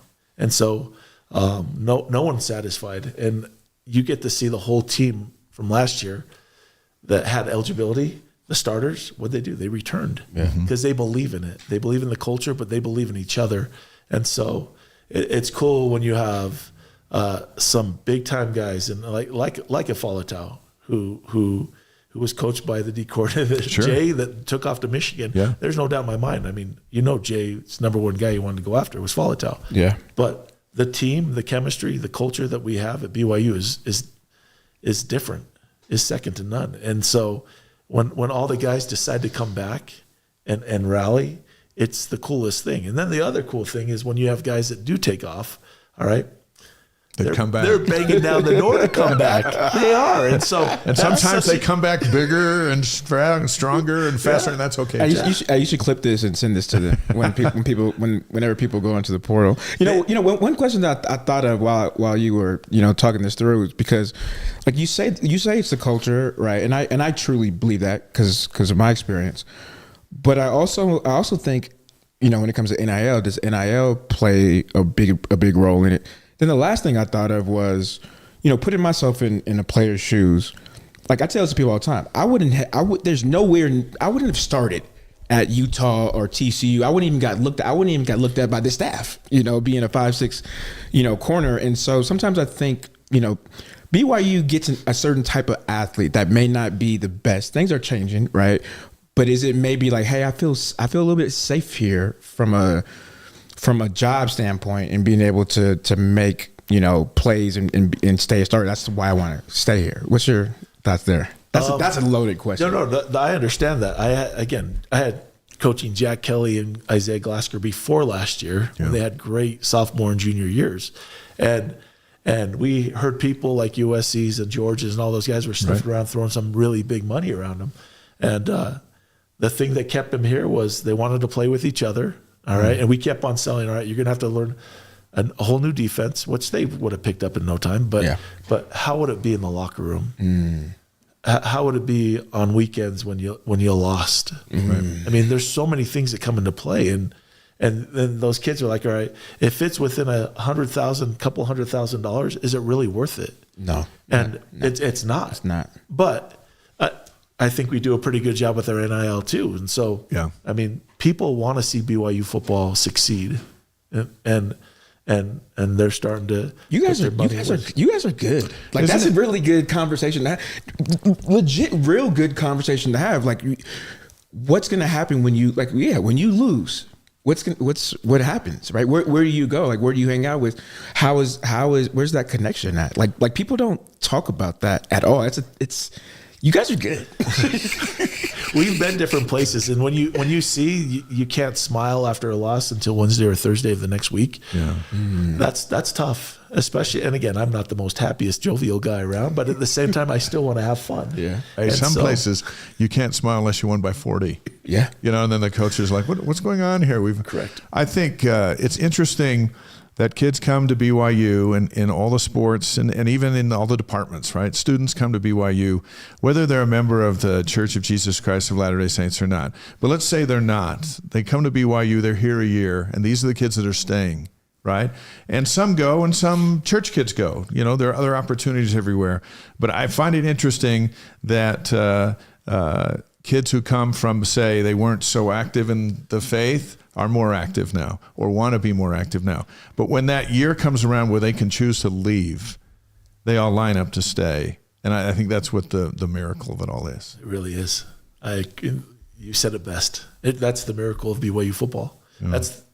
That's I think the purpose of why we have Brigham Young University, because we're looking for people that are trying to progress and get better. We're not looking for perfection. It's never going to happen here. Yeah. But just understanding that we're here and we want to get better and we want to strive. And again, we're going to falter. You're going to skip up and stumble every once in a while. But there's always someone there pulling you up and rooting you on to keep going. Well, do you think that's where the edge is with BYU football in the program and why we've been on the rise? Because you hear a lot of these legendary coaches like a Nick Saban that has retired early. And there's a lot of coaches in a lot of different sports that are legendary like him that we're like, you could have easily stayed for 10 more years, but you retired, they got out. And the biggest thing that they say is, through NIL, I can't build a program. And we're not having guys leave. So we actually are building a program. I mean, it's you're starting to see it now. And so would you say that's our competitive edge right now and why we've had the acceleration of success so fast? I think so, for sure. The kids are doing it for the right reasons. And again, you put money into the equation, it's always kind of scary. I mean, you see a Saban that's like, hey, I don't want to deal with this anymore. And you start getting these people that are making crazy amounts of money. The money is a big deal. I'm not going to say it's not, but there's so many things to where when I played and when you played, I mean, it was because of your brother next to you. Yeah, and so we always break the huddle with a brotherhood, and again, that's what it's all about. It's the brother next to you. It's not your own selfish ideas and wants. It's your brother that you want to get better, and guess what? He's looking right at you, and he wants you to get better, and the more splash we can make, I mean, things will keep on growing and getting bigger too as well. And you're not getting that at like when I was at junior college or even in high school, and even when I went and played in the CFL. I swear, if we have one more junior college, high school I ain't reference. say Bronco. I ain't say Bronco though. I ain't say Bronco. That's my last JC reference. And then I got here. It was so weird to me that everybody, like my backups, I was starting. They wanted me to thrive, and I was like. It's a little, I don't know how I feel about this. It's a little awkward, you know. And I think that's probably another pitch that you guys can have when it comes to guys transferring. Like I remember almost competing and winning a spot in the CFL, and the guys hated me. I never got asked to go out to dinner, no tips as a rookie, nothing at all. And coming from BYU to that was the most miserable thing. Yeah, that would be tough. I go pretty much reference what I did, and I go to Andy Reid and the Philadelphia Eagles, and he ran the program a lot like Lavelle. Yeah. And so for the most part, all the vets were trying to help the younger guys, even though we were trying to go for their jobs. But it was like Andy picked the right guys. To be kind of our mentors, and it was a cool deal. Yeah. And so I've never really had those guys. I mean, there was a few times when would be other rookies that would be like, "Oh, this is what you do," and then you find out it's one of the culture builder activities is this Friday with the alumni game. Chance for fans to come and hang out with the team, but a chance for your guys. You're one of them. I don't know if you're playing in the game this weekend, but you want to come by. What's the purpose behind Friday? And when we kick that thing off at 6:00, it's not. Hey, it's a football game. Let's go. There's something bigger going on. What is it? Yeah, you sacrificed for whether it be Lavelle or even before him or Bronco. I mean, it's just that brotherhood that you have. I mean, we all bled and sweat, left a lot of tears in that stadium, and so to be able to just have that camaraderie, it's second to none. And so that's why I got into coaching, because I was like, man, how can I still get this? Yeah. And the closest thing to playing is coaching. And so when you get all the guys together again, you're going to have some popped hammies and some Achilles. But I'm telling you, they're going to go right back to 30, 40 years ago, 20 years ago, and they're going to give it all they got. It's so true. Like everybody, no matter what, goes out there, probably except for Max Hall. But everybody else says, I'm taking it easy. Like I'm gonna give you 1-2 plays. And Brandon Doman's all business. Coach Doman is too. But as soon as that whistle blows, oh my gosh, it is over. Our friend John, by the way, is on the stream tonight. Says Justin was one of my favorite students. How about He's that? a great man. I tried to go to every class, and I think I made it every class, so that's probably why I was one of his favorite students. There's a lot of professors at BYU that can't say that. 100%. You got, by the way, on your side, so that's good. I do. All right, 5 questions for Justin Enna. They're presented by Strategy Square. Let Chantel help your business grow through social media. Find out how by reaching her at strategysquare.co. So here's what we're going to do tonight, because you've already done 5 questions before. We've changed it a little bit. All right. So since you're a former Cougar and former NFL linebacker, we're going to present 5 sets of BYU linebackers and ask you to rank them 1 through 5 on how fearsome they were, with 1 being the fiercest. Now, they're not all the linebackers that have played at BYU, but 5 notable groups. Okay, you ready? Yeah. So 2024, Jack Kelly, Isaiah Glasker, Siale Asera, Ace Kafusi. From 2011, Kyle Van Noy, Wani Unga, Alani Fua, and Spencer Hadley. Those are all my homies right there. 2008, David Nixon, Brian Keel, Kelly Papinga, Matt Staferi. 1999, Rob Morris, Brad Martin, Derek Stevenson. Or 1984, Kurt Gavea, Alema Fatisumanu, who was on the show here recently, Marv Allen, or Leon White. So we're going to order them 1 through 5, starting with the group that you would want to face the least if you were a running back or a quarterback. I'm going to go back to the 84 team. So Kirk Covea. So they're number one? I like that. I really do. How much do those guys mentor you as far as you wanted to be like them? They would come back sometimes, and then you'd also have Leon White and a few other guys come through, and you're like, oh my goodness, like those were big dogs right there. And Schmitty coached them too as well. Like he'd show us film, and we're like, man, these guys are amazing. Was Kurt was the one that jumped over the offensive line? That was Kyle Morrell. Okay. He wasn't a linebacker. He's not in their exclusive group. Look, I just know. Look, Bronco showed it when he took over the defense. Sorry, that's my last one. I'm negative one. I owe you one. He would show us that when he took over the defense. He would show us that the start of every defensive meet. Okay, so 84 is number one. Who's number two? I would probably second most feared. Your group was good with the freight train. I know. See, Rob was. Let's go with them. Let's go 99. And that's a hard one because I know those guys. Derek Stevenson is crazy. So he's reckless. He's one of those reckless ones. He's a great teammate to have, and so was Rob. They were all crazy. In 1999, my brother Mark, the youngest of the 10 McCann kids, was the scout team quarterback. And you guys hit him every day. And they'd say, they'd tell Morris not to hit the quarterback, and he'd hit him every single play. So Rob is a freak of nature, because you'd think some Nampa kid that's 6'2", 250, he could move. He moved. He could run a low 4.5, and he could do a 360 dunk. Like it, crazy. He could hit you like a How freight train. about Corey on the stream from Montevideo, Uruguay tonight? Good to have you with us. We're all over the world tonight. Wow. Singapore. We were in the, let's see, the what islands were we? Somebody was in the I can't something island, Easter Island. I don't know where it was, but we're all over the place. It's awesome. Okay, so 1999 second. We got 3 more to go. That leaves the third most feared, either 24, 11, or 8. Oh, you know what? I would probably go 11, then 8. And again, the funny thing about it is if you're taking ISO, you're going your 21 guys personnel last. and 12 personnel. You know what I mean? But like if there's sports cars now, and so you're playing RPO teams that are spread out. I mean, I love my guys too as well. Any of those linebackers, were they any of them faster than Jack Kelly with closing speed? Rob might have been. Maybe. Rob was super fast, but Rob was a first-round draft pick too as well. Right. So, he could run. Kyle's probably faster. Alani's probably was faster, but they're all good. He's gonna come up and boom you like that. You know, he's more of a finesse. How's this not linebacker you instead of quarterback you?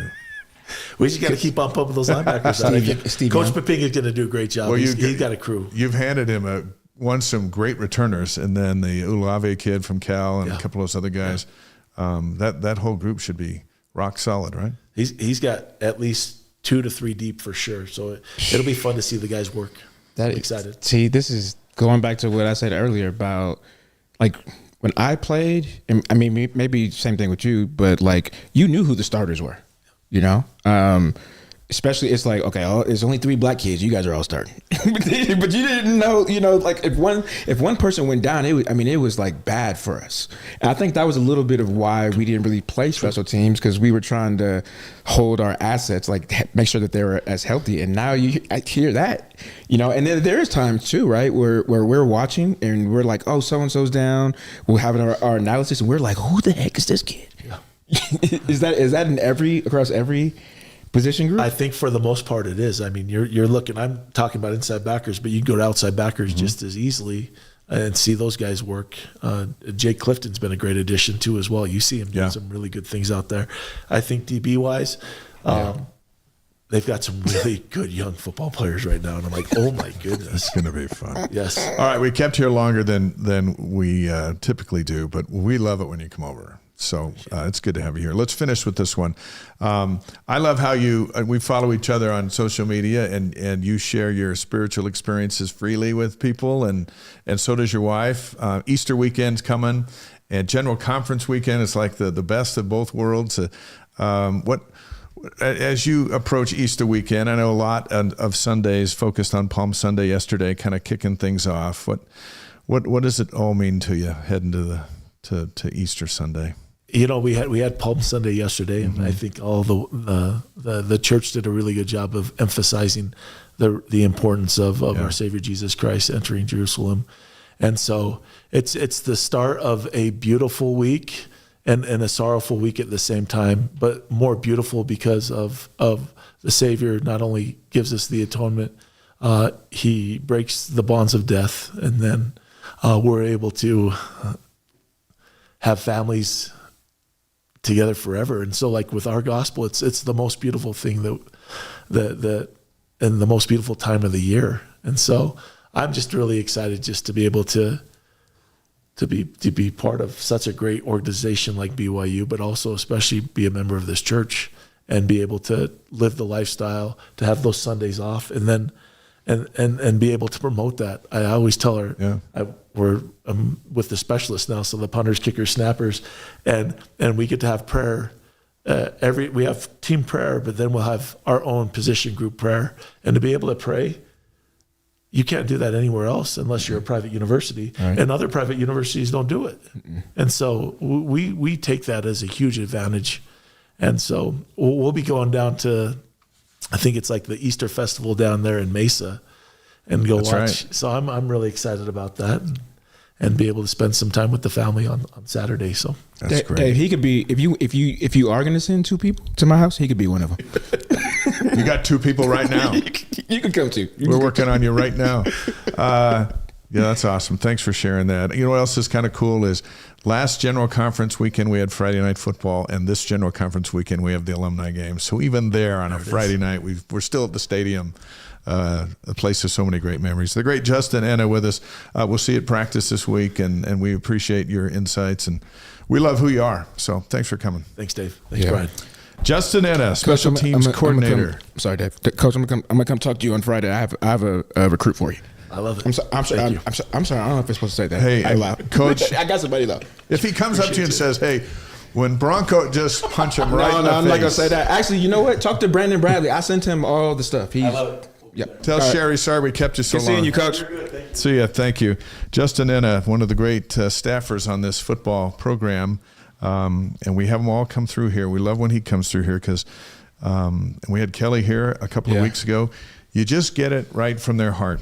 Well, this is who they are. It's the kind of people they are, and it's why kids want to be around them. If I was a recruiting coordinator, like these type of videos and these type of interviews is what I would be sending the kids. This is my accolades and what I've accomplished, right? And why I'm going to make you a better football player, but at the same time, this is how I'm going to help raise you as a young adult. So you could see what I'm like off the field. And it's good to have both, right? And like I said earlier, the best coaches are the ones that are the hardest on you and get the most out of you, but they're also the ones that are the most, I don't want to say sweetest, that sounds kind of soft, but the most loving, the most caring off the field, right?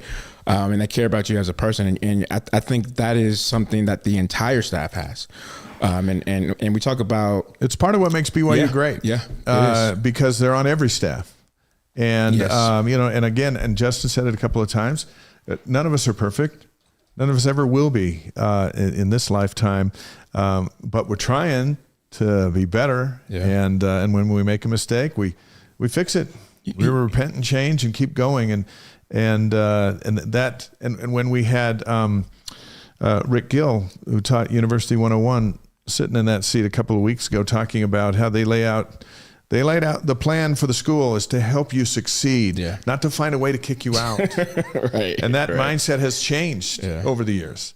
And to where now it doesn't matter if you're a return missionary, a non-member, that you make a mistake, there's people there to work with you. Yeah. As opposed to you're out, sorry. Yeah. You almost have to earn your way out. Yeah. You have to try, and I have stories of teammates that they struggled so much that it got to a point where they literally tried to, and it was sad. We didn't have the stuff that that the guys have, nowadays, and the resources and that mindset. But this is a place where you don't feel like you don't belong anymore. And it's unfortunate that a lot of my teammates that were not LDS, that were black, that felt like they were outsiders.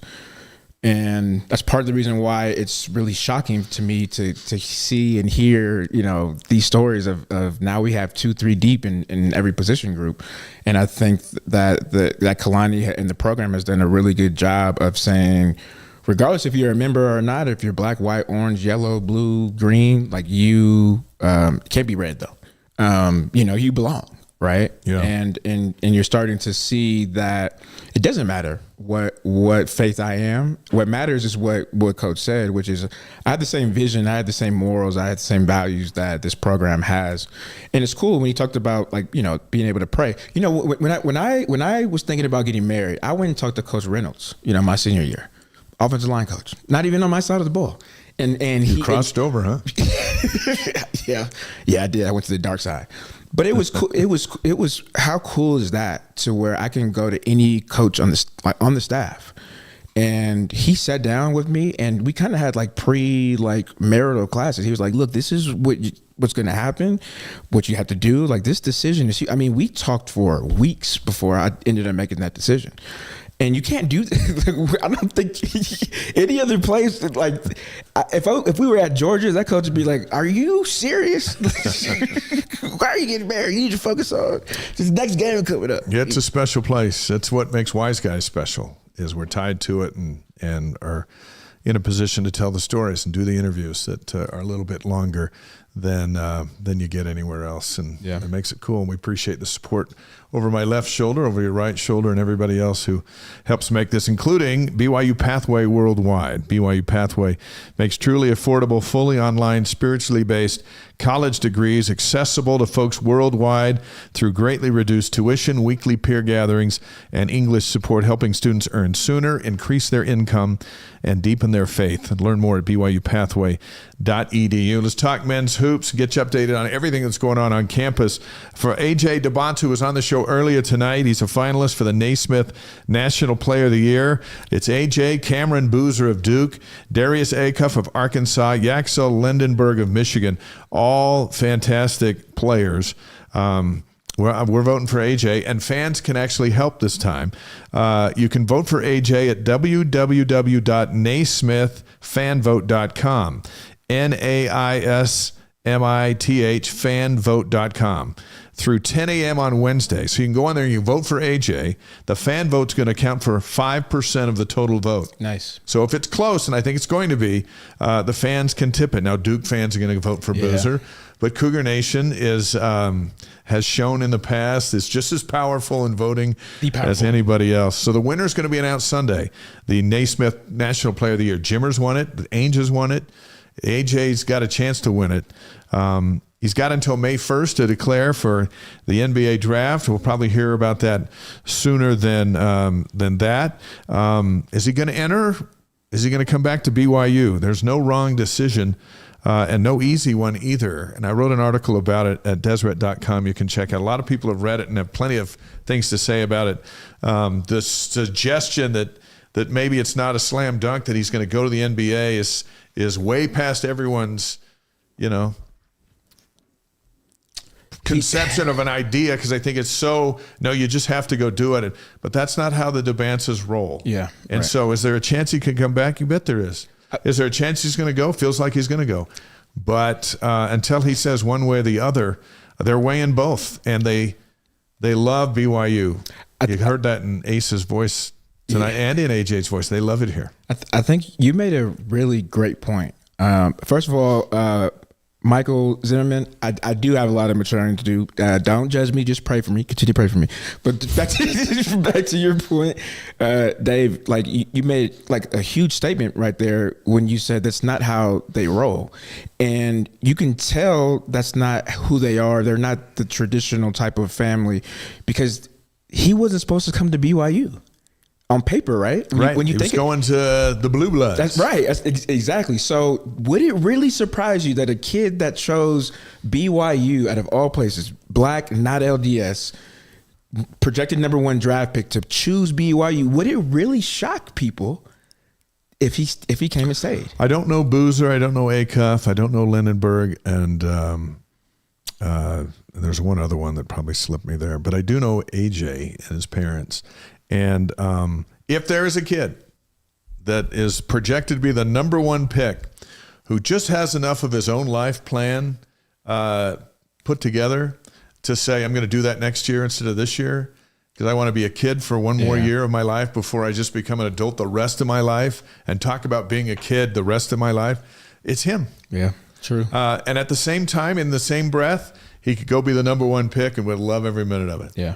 So there's no wrong decision. And you know what? If he asked me, hey, what do you think I should do? I say I support whatever you want to do. Yeah. As a friend, as a fan, as a colleague in different areas, I just say I'm happy for you to do what you want to do. If you come back here, that's great for all of us. You go there and be the number one pick, that's great for all of us. You're a good man, Dave. I'd be like, you come back, please. Come back here. Don't go. Now, Bruce Branch, by the way, is a 5-star who's coming to BYU. He'll play in the McDonald's All-American game tomorrow night at the Desert Diamond Arena in Glendale, Arizona, 7 o'clock Mountain Time on ESPN. That's the second year in a row BYU's had a Cougar in the McDonald's All-American game. AJ had 17 last year. Darren Peterson had 18.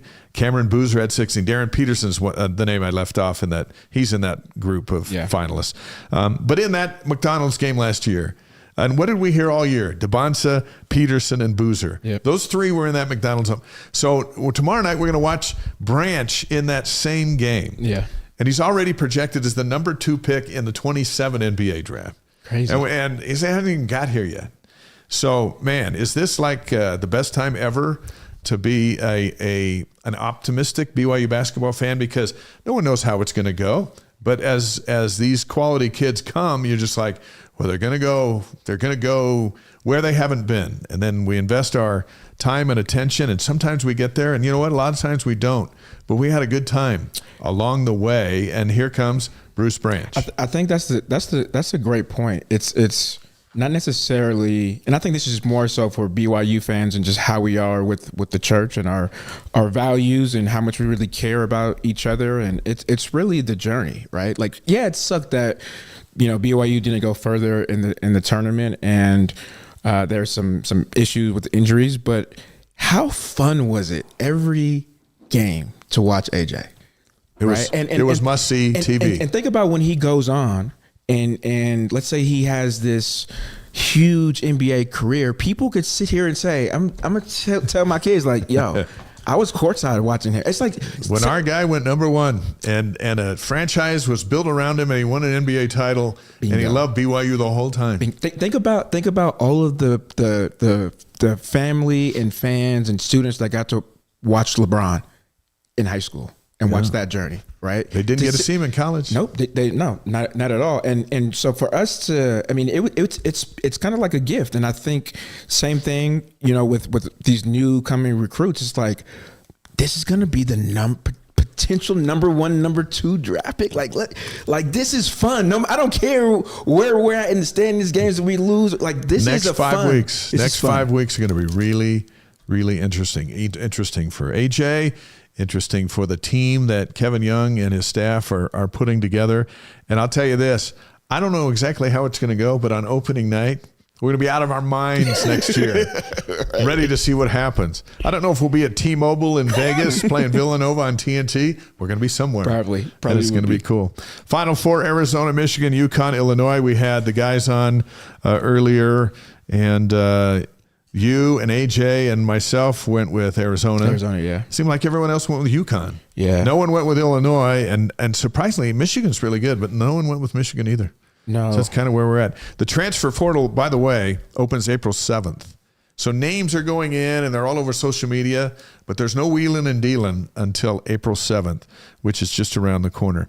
Some coaching moves since we were last together. Randy Bennett is at Arizona State. He's now in the Big 12. He was at St. Mary's, I think, for 29 years, and now he's coming over. You know what that means? Interesting. All the Australian basketball players in the world are now coming to the Big 12. So just brace yourself for 7'3" guys from Australia and outside three-point shooters. Jared Calhoun for Utah State's now at Cincinnati. Yeah, so good for him. You know what? He did a great job with the Aggies. Now he's bringing that to the Big 12. Yeah, yeah. And Bill Self still evaluating kind of what he wants to do with his future. There were rumors that he was going to hang it up. And he's like, I haven't decided that yet. Oh, I thought that was official. No, it's not. Oh, no. Interesting. He said he was thinking about it. He said he wasn't. He was pondering his future, like everyone says. But some reports kind of came out that he was going to do it, and even on a certain day, he's like, that's not true. So we'll see what happens. He's still processing the season, and I think he's first class. You know what it is? And a great coach. What's getting. I heard a podcast about the situation, which is why he retired. It's the NIL and dealing, especially think about what he went through this year. He didn't know if Darren Peterson was going to play. That'd make me retire too. I'm just saying, like, yeah. All right. I just got a text from a coach because I texted him and said, "Hey, congrats on the win today." And that game really wore us out. And he texted back, Lee Kamar, and said, "That wore me out." BYU women's basketball now 26-11. They beat Kansas today, 70-67 in the semifinals of the WBIT. Back in Wichita, Kansas. I love what they've done with this tournament. They had police escorts, and it's ESPNU now. It'll be on ESPN2 Wednesday night. But they've treated it like it's something. It's a big deal. And the games have been pretty good. It's been huge for BYU. You know what's interesting is I was explaining this to my mom, before I left, and I was like, "No, Mom, this is a big deal." She's like, "This isn't. They're not in the Final Four," because she was trying to find the South Carolina game, and I was like explaining it to her, and then she ended up slowly sitting down, and then she ended up laying down, and then she started rooting, jumping up and down. So to your point, I love the exposure that they're giving these girls. They're playing great. Yeah. Olivia Hamlin, freshman, had 23 points. Lotta Rocco, 9 points, 14 rebounds, and 6 blocks. Sydney Benali had 15 points. And here's what's most impressive. They met during the regular season, and BYU had the flu bug, and they weren't playing very good. And Kansas beat them 81-60 back in Lawrence on February 4th. Now, here we are at the end of March back in Kansas. And BYU beats them 70-67. It got a little crazy at the end. Yeah, it did. Yeah. But they held on. Survive and advance. That's why they say that word. Earlier in the tournament, since we were together last, back on Thursday, they beat Stanford here at home 71-67. Delaney Gibb had 27. And on that night, Lee Kamar got his 25th win of the year, which was the most by a first-year head coach in program history. Yep. Also, their 8th win in 9 games. Now they've won 9 of their last 10 going into the championship game. And then they beat Missouri last Monday. While we were on the show, we wrapped up and that game was still going on. Gibb had 29 points, 8 rebounds, 6 assists. She surpassed 1,000 career points, 3rd fastest to do in program history. She didn't have a great game today, but the freshman stepped up and made the difference. And in a tournament, somebody's got to do it. Yeah. They did it. So the WBIT championship game is Wednesday night, 5 o'clock Mountain Time on ESPN2 and BYU Radio with Jason Shepard if he gets his voice back. So I'm sure he was screaming like crazy.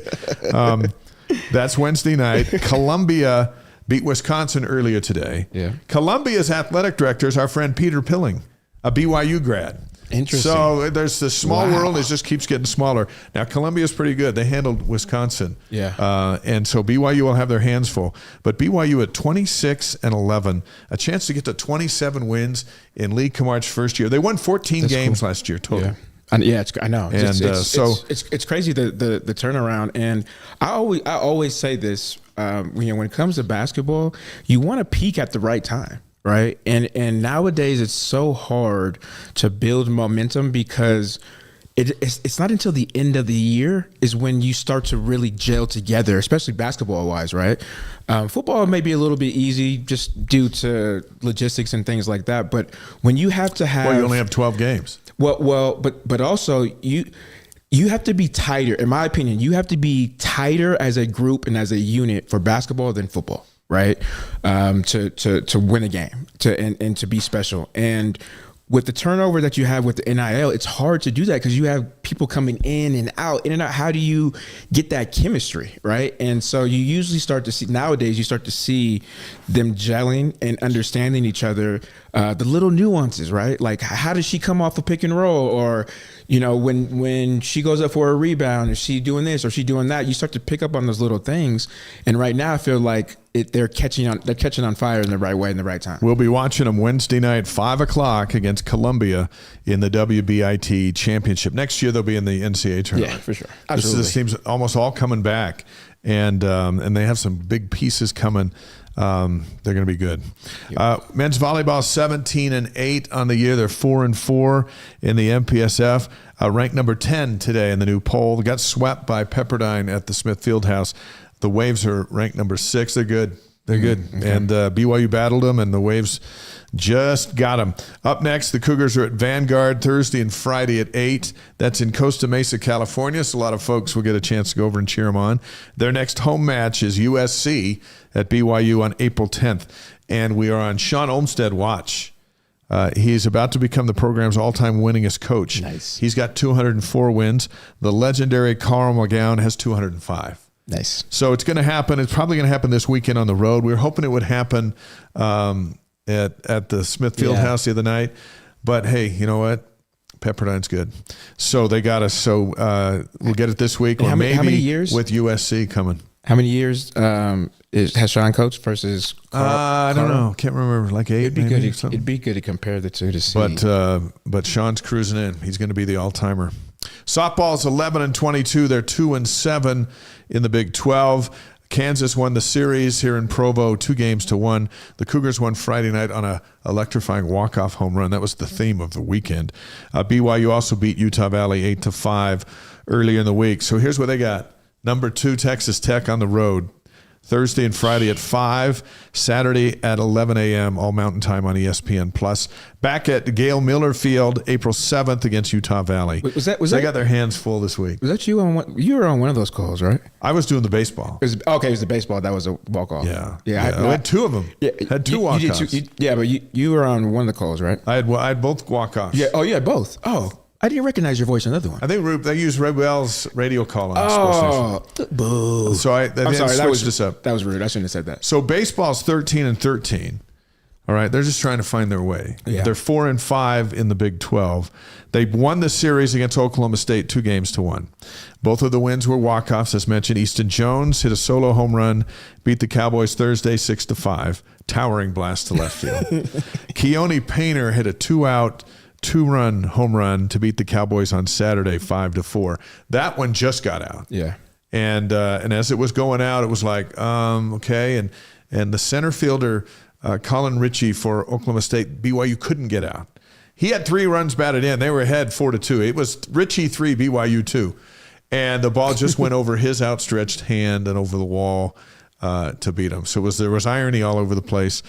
First walk-off home run for Kihei. First home run of the season. Nice. For Keone, not Kihei, for Keone. And it was a celebration. And they beat Utah 6-5 in Salt Lake earlier in the week in the first meeting at Utah's new ballpark. Now, here's what's significant about that. Last year, BYU won 2 series in the Big 12. They won early against Cincinnati, and then they won the very last one against Texas Tech to get into the tournament. Okay. And that was mid-May. So they've played 3 series so far this year. They've won 2 of them already. Nice. The one they lost is West Virginia. They're up to number 13 in the poll. And they went toe-to-toe with them in 2 of the 3 games back in Morgantown. So am I saying they're a contender for the title? That's not what I'm saying. What I'm saying is these guys have some fight. And they fight to the end. Yeah. And Oklahoma State was this close to a sweep. And they went home having lost 2 of the 3 because BYU rallied at the end of both of them for walk-offs. I was gonna ask you because last time we talked just about all the accolades that all the sports were doing, especially this early in the Big 12, and we talked about baseball, softball struggling a little bit, and we talked about that's baseball country, down there playing Oklahoma and Texas and things like that. And so I was gonna ask you, where would you compare them, this time of year versus last year? And well, they're ahead of last year because they've won 2 of the 3 series. And pitching's going to be a question mark every time out. And that's just because they're young and they got to get better in that area. They got a brand new pitching coach, Adrian Dinkle, who I think is really, really good, came from the Yankees organization. Nice. And that's going to take some time. Yeah. But they beat a major league pitcher on Thursday just by surviving him. Then they rallied at the end. Yeah. And they faced another one who got hurt early in the game Saturday, and then his day was done. And against Cincinnati, they faced some tough arms, but they hung around. And then you get hung around, you get a big hit, momentum, Miller Park, the Magic, the lights go out, the place is nuts. Yeah, right. And to your point, you're trying to make, and I think this is, what we're seeing, what you're saying is that you're seeing progress, right? You're not saying that they're contending, but you're seeing progress from the program standpoint, right?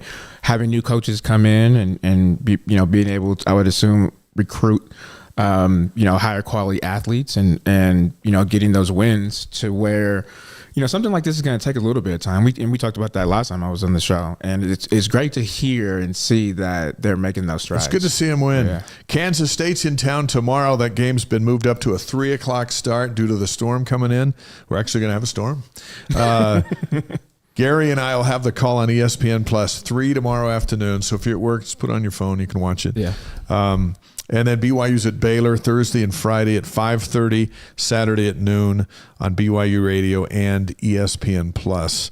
And those are all Mountain Times. I have Hulu, so I get to watch you guys. Good. Yeah. I'm going. Hooray for Hulu. Yeah. Men's golf, Cougars are ranked 23rd. Now here's a team that's going places. The good one at Stanford, they took 4th among 30 teams, one of the biggest fields that they've been in. Kihei Akina finished in 2nd place for the individual title, 1 shot off the leader. And then also in the same week, BYU won the Bridgestone Collegiate by 25 shots. They dominated. Akina won the title, 5 shots better than his teammate Peter Kim. Kim fired a course record 61 during Tuesday's final round, which tied the second best round in program history. And Kihei beat him by 5 shots.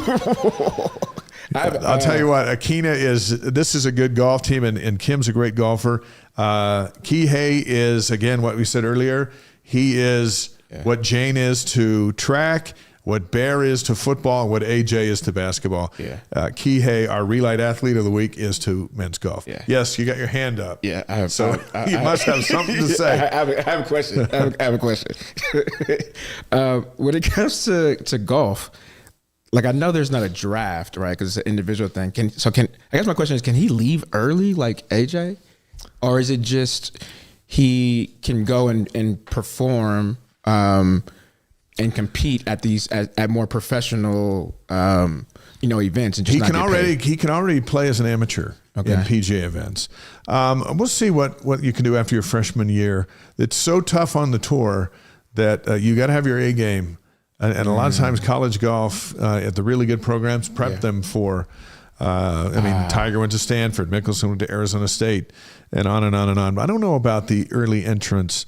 And I don't know if that's a thing. Right. But for some reason, they fight to keep their amateur status.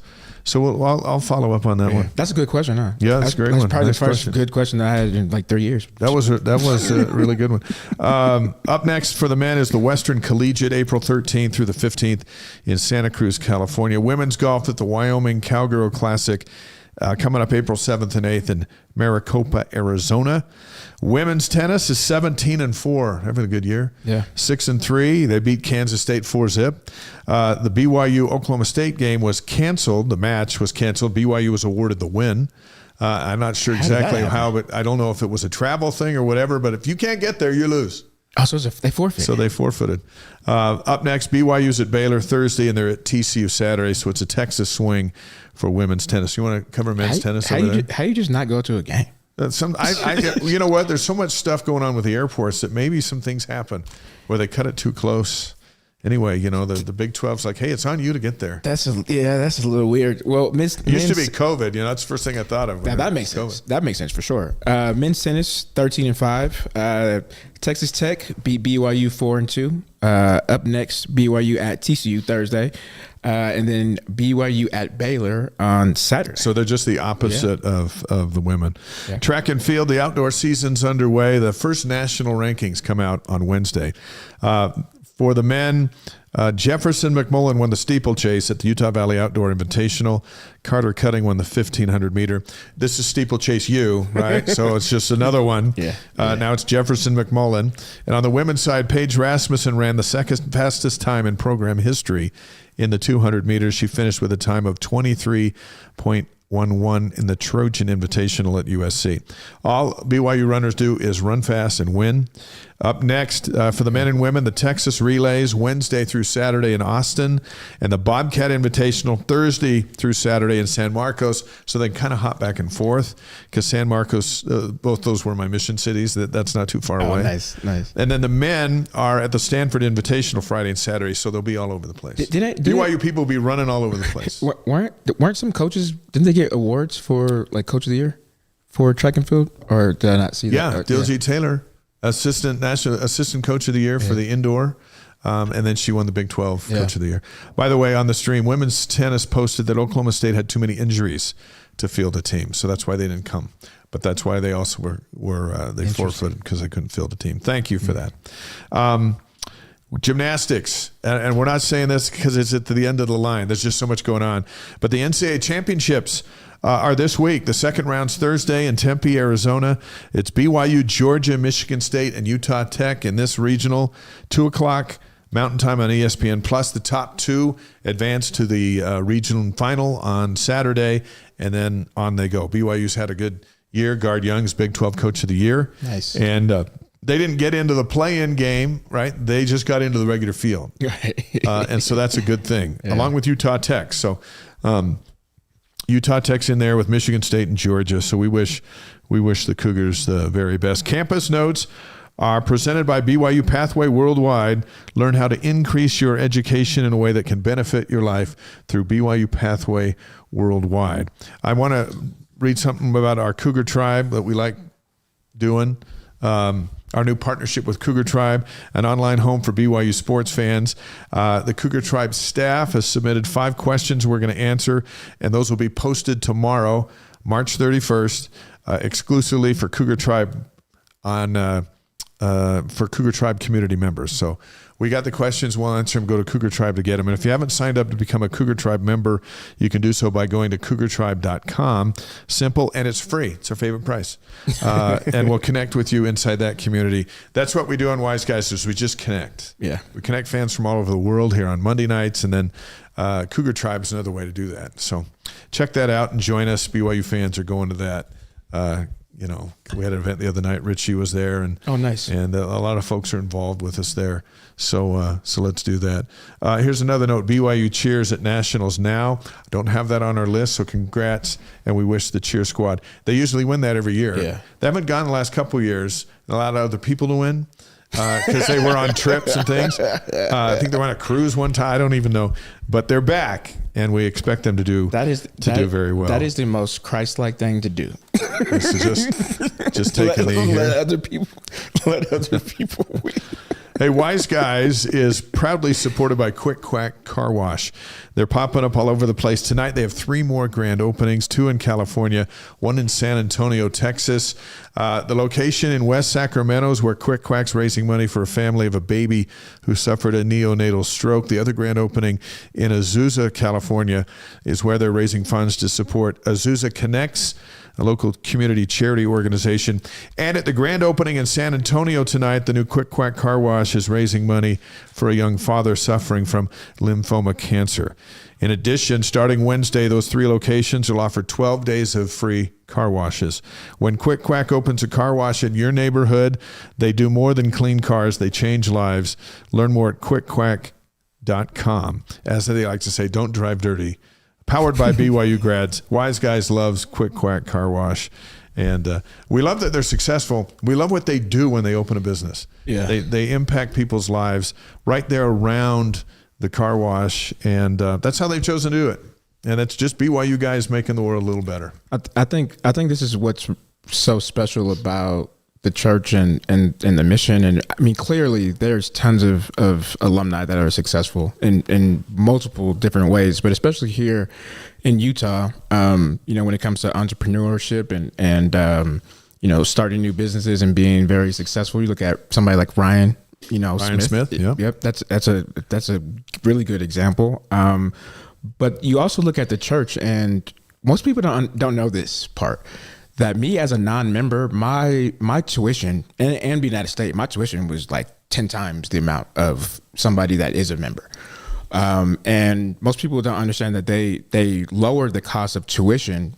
In my belief, my experience is for examples like this, right? Where, you can have affordable, top tier, top quality, education, and then go out and be successful. But at the end of the day, still, making an impact in the world. And that's exactly that entire scenario and story. You see that played out with these guys. And that goes back to AJ and Kihei and how we started the show, talking about their golf event to raise money for AJ's foundation and for BYU NIL athletics. Exactly.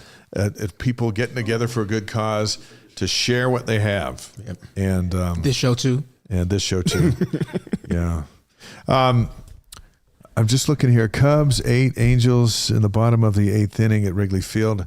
Sylvia, are you at that game or are you just watching it in Wisconsin? Because I got it on my phone right here too. They're up 7-2 in the 8th. Maybe they're up 8 now. Thank you for that update. We always love updates on your internet on the Cubs. Might be slow. Yeah, your Wi-Fi might be slow. Hey, on this day, March 30th, should we roll out of here? Let's do it. Okay. On this day in 1858, Hyman Lipman patents the pencil with attached eraser. Changed the world. Yeah. A pencil with an eraser on it. That was patented today in 1858. I thought it was made together. On this day, 1867, U.S. buys Alaska from Russia for $109 million. 2 cents an acre. Yeah, pretty good deal. It's from a protection standpoint. It's logistically just in a land grab. 2 cents an acre. Yeah.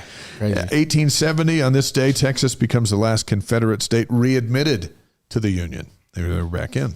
Okay. On this day, 1939, Batman debuts in the 27th issue of Detective Comics by DC Comics. So Batman wasn't with us until this day in 1939. Interesting. Now he's been with us for a long time.